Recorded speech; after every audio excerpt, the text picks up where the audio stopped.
The following opinions are solely those of BoatTEST.com and its test captain.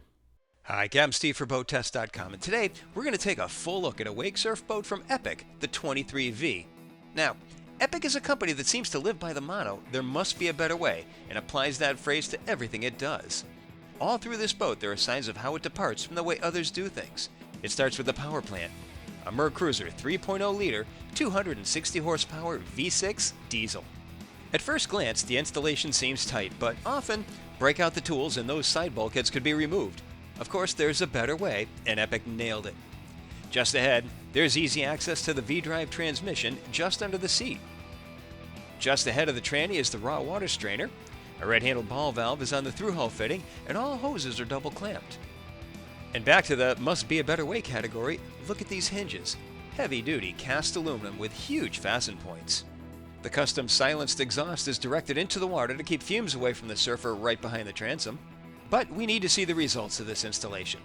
During our test, we reached a top speed of 33.1 miles per hour that was accompanied by a fuel burn of 10.5 gallons per hour. That meant a range of 147 miles. Is that good? Well, we tested the exact same model with a 330 horsepower Mercury 350 mag, and that pushed us to a top speed of 38 miles per hour with a 29 gallon per hour fuel burn. Pretty clear advantage to the diesel there. How about best cruise? Well, the diesel comes in at 24 miles per hour with a 6.1 gallon per hour fuel burn. The gas, 22.3 miles per hour, burning 8.6 gallons per hour. Still a distinct advantage, but the gap is getting narrower.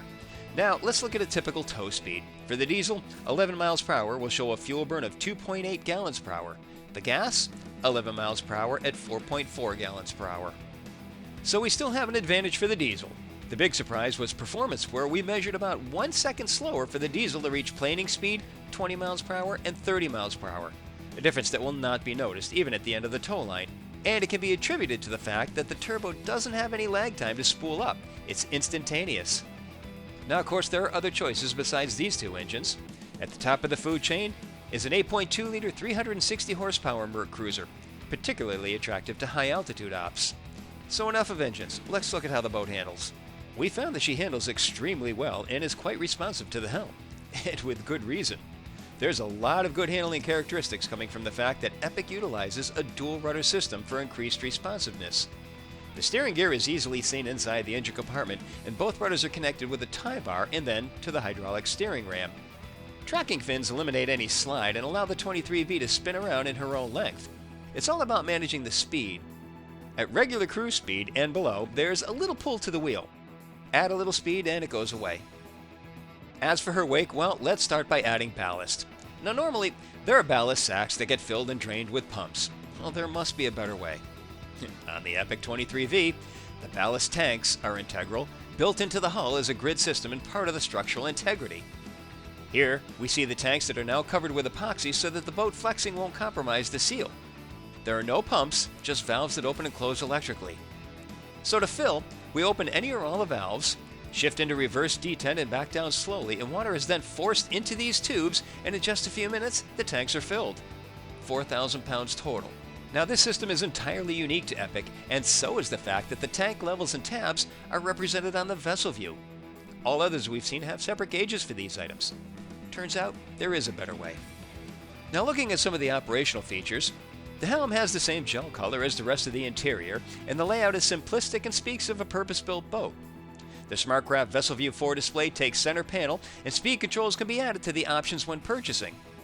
A Vessel View 7 is also available, and that includes a touchscreen. A blank space can accommodate a nav display if desired. Rocker switches are to the opposite side. Tab controls are all the way to the right. She's got a deep V with a squared-off bow, and notice how the nav lights are integrated into the top sides.